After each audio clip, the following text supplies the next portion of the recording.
Welcome to Expats Everywhere. Let's start by you guys telling us your names, where you're from, and a little bit about yourself. My name is Justin. I grew up in Brandon, Florida, which is right outside of Tampa. And I'm currently a PhD student at Johns Hopkins University, as well as a pastoral assistant in a local church here in the Baltimore area.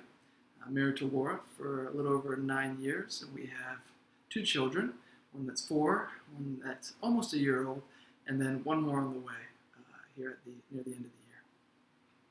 I'm Laura, and I'm from Brandon, Florida, and I am a self-taught photographer and a stay-at-home mom. And that's it. All right, great. So let's talk about what country have you lived in besides the United States?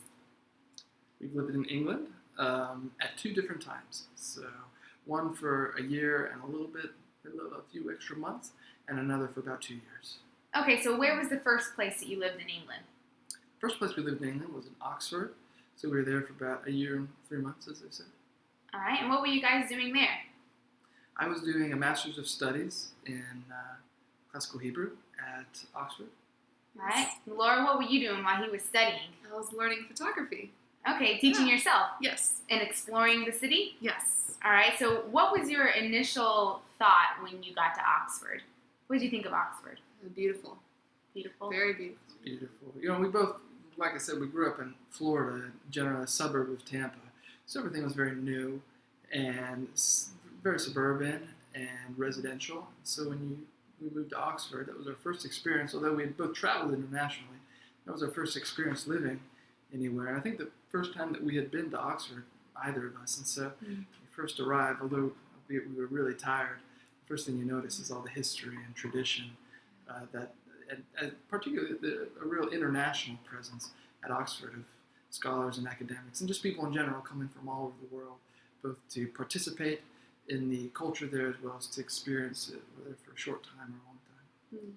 And were you nervous about this first step, the first time moving abroad?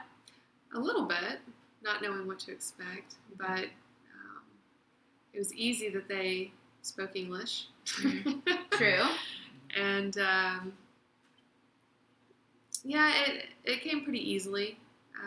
It was very enchanting. We loved going on walks and hikes and trying different foods and really exploring the town and the old buildings and the cathedrals. And London is about 45 minutes. It's not too far on a bus. by the train or bus. Yeah. I think Oxford, you feel a little bit more at home there simply because there are so many Americans there as well, you know, in addition to other nationalities and people from all over the world. Oxford draws a lot of Americans for academics and various reasons. And so when you get there, you immediately find people from the United States. And so for that reason, you kind of feel a little bit more at home. And the culture of the town itself is catered a little bit more toward that international audience. And so it's a little easier to navigate. People expect more to see internationals, Americans in particular, there. And so it caters toward that, both the residents, the businesses, and of course the school itself. Okay, so a lot of Americans were there. Were they all in school there, or did they have other types of jobs, or both? I think in Oxford, the town itself, although on the outskirts of town, you get generally UK citizens, and then you get Brits that live on the outskirts of town. Once you get into the center, generally people are there for the academics, in one setting or another. Most of the time, Americans are not there for any type of undergraduate work, what we would consider undergraduate work. It's generally for both jobs, relating to the university, or for studying there. And so oftentimes, though, what you'll see is that spouses that accompany, like Laura accompanying me, although they won't be attached to the university, whether through studying or work, they'll also seek to find work. So you'll find people employed there. But I think for the most part, if you find Americans there in some way, shape, or form, are attached, if they're in Oxford, are attached to the university somehow. Okay, so Laura, did you have any friends who had odd jobs there, maybe wives of students who had restaurant or anything like that? No, generally they were all singles, right? That we pretty much hung out with. Well, There wasn't a lot of married people. I would say we were older, I think, than I was early 30s. So a lot of the women there I knew were early to mid 20s, and um, I found it a bit hard to get a job. I felt the jobs went first to the UK citizens first, trying to get because I'm a makeup artist as well, so trying to get a job there was a little difficult, but transportation was very easy. The buses were very easy to get on. They weren't scary or difficult, and a lot of people rode bikes as well. So it was very easy to get around and to commute if you did have a job.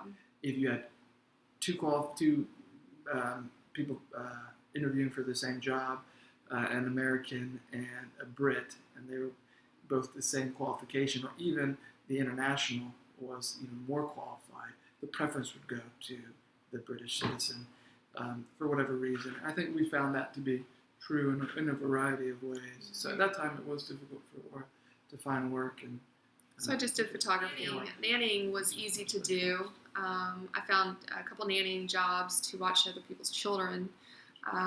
So those were easier to find and gave us extra money to go travel and do things like that. And those American couples that we did know, the majority of the wives were stay-at-home moms, right. or stay-at-home. We did know one that worked, and she originally worked through a temp agency. But I think she was the general exception to the rule, especially for those who were there for a short amount of time. Now, did the school give school-related jobs to the students? Justin, did you have a job through the school while you were studying? No, they did. I personally didn't have a job through the university. I had work through companies in the United States that I did over online. But they did. Most of the time, they didn't pay very well, and it was just a little bit extra pocket money. But those were offered, and they were available in various ways and forms. Depending on what level of education you were at, would also vary what you had access to. So if you were, for instance, a doctoral candidate, and you might be further along in your program, you might have access to some type of research assistantship or something along those lines. But if you were another type of graduate student or an undergrad, then you would probably be looking for more of just a labor type job around the university, maybe at a library, Or a helping coffee shop, stock, or a coffee shop. Even within the bounds of, because Oxford is obviously made up of colleges. So I knew plenty of people that worked for the college. They worked in the bar. They worked in the library. They worked in various facets of the college. Okay. Well, I think the number one question that people have when they're considering England as a country to move to is, what is the visa process like? So what visa were you guys on? It's a great question. We were on a Tier 4 student visa. So they have different tiers that target different types of reasons for individuals to be in England. For instance, the Tier 1 visa is a work visa. And each of them have different stipulations, different requirements, and different rules for how you to essentially operate when you're within the country. So ours was a Tier 4 student visa. And Laura's was a Tier 4 student visa as well, but as a dependent. And so when we were there, essentially you're treated in many ways like a British citizen, in that you have access to the NHS, National Healthcare System, etc. However, there are stipulations on your work. I believe, if I remember right, I was only allowed to work at most 20 hours per week. That was built into the visa. So I wasn't there to work. Further, a lot of my stipulations were caught up through the university. For instance, in order to acquire the visa, first you have to have acceptance into the university. And after you have acceptance, they then begin to process through the university the proper paperwork and identification that you need to then go to the British government and provide that material in order to begin the process of applying for a visa. But generally, at least when I applied both times, the Tier 4 student visa was, based on my understanding in comparison to some of the others, was one of the less expensive visa processes, but still had some significant costs and documentation and time required to to do it. And it was yearly updated too, wasn't it? It depended on what type of program that you were entering into an institution. So if you were going, for instance, for a master's degree, Master's of Arts, for instance, that's generally a 1, maybe 2-year program, then your visa would be meant to it would only give you the amount of time that was necessary to finish that degree. If you needed an extension for any reason, you would have to refile and generally go through the process again, even the cost. So when we originally went to Oxford on a master's visa, it was a 1-year visa, and they give you, after the visa expires, you have, I think, an extra month, to leave the country. But generally, the way the program is built, in England in particular, it's about a 9 to 10 month course program. So you should have enough time to exit within your visa time. And when I went to Durham on a PhD, our visa was for much longer, for various reasons, a minimum of 4 years, and so 3 to 4 years, and so that gave ample time to finish the program. I wish we'd have to extend it even longer. Okay, so you said that it could be expensive. Does the school pay for this, or you had to? A lot will depend on the contract that you work out with the school and what costs they're willing to cover, depending on your fellowship, your grant, or your scholarship. I would say normally the university will not pay that for you. That will be in addition. Generally, the university is willing to pay for if you get a special fellowship or any type of funding, that will generally go towards your tuition fees, and anything above and beyond that will go toward living expenses, like your room and your board. When it comes to official documentation through the British government, which a visa is, in my experience, personally, because I went through both. So at one point I did not have funding from the university. At other points I did, and neither time did I have assistance for the visa process. And my experience with others, both funded and non-funded, was that they also had to finance their own visas, even if they used some of the living stipend that was given to them to pay for that visa. It wasn't something that was built in to their funding to address it. Okay. And about how long did all the paperwork and everything take to clear before you actually had your visas in hand? Sure. Ours went pretty quick, actually. I think a lot of it is seasonal. Depends when you're applying. If you're early in the process, so depending on when you receive your acceptance and how quickly the college, for instance, for ours was a Tier 4 visa for students, how quickly the college processes that information that you need for the British government. If you're quick on that, I think you can generally get it.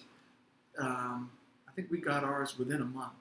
And so it was very quick. And I don't think you have recourse to pay extra to expedite the process. So they do give you that opportunity. However, I would recommend if anybody is seeking to do that, they do it as quickly as possible, both to avoid the extra fees for having to expedite it because you procrastinated, as well as to just ensure, because they generally give themselves a very healthy cushion for how long they will return it to you. But I think in our case, and each time they returned it to us much more quickly than we anticipated. So I think for both times for us, it took about a month for them to get back to us.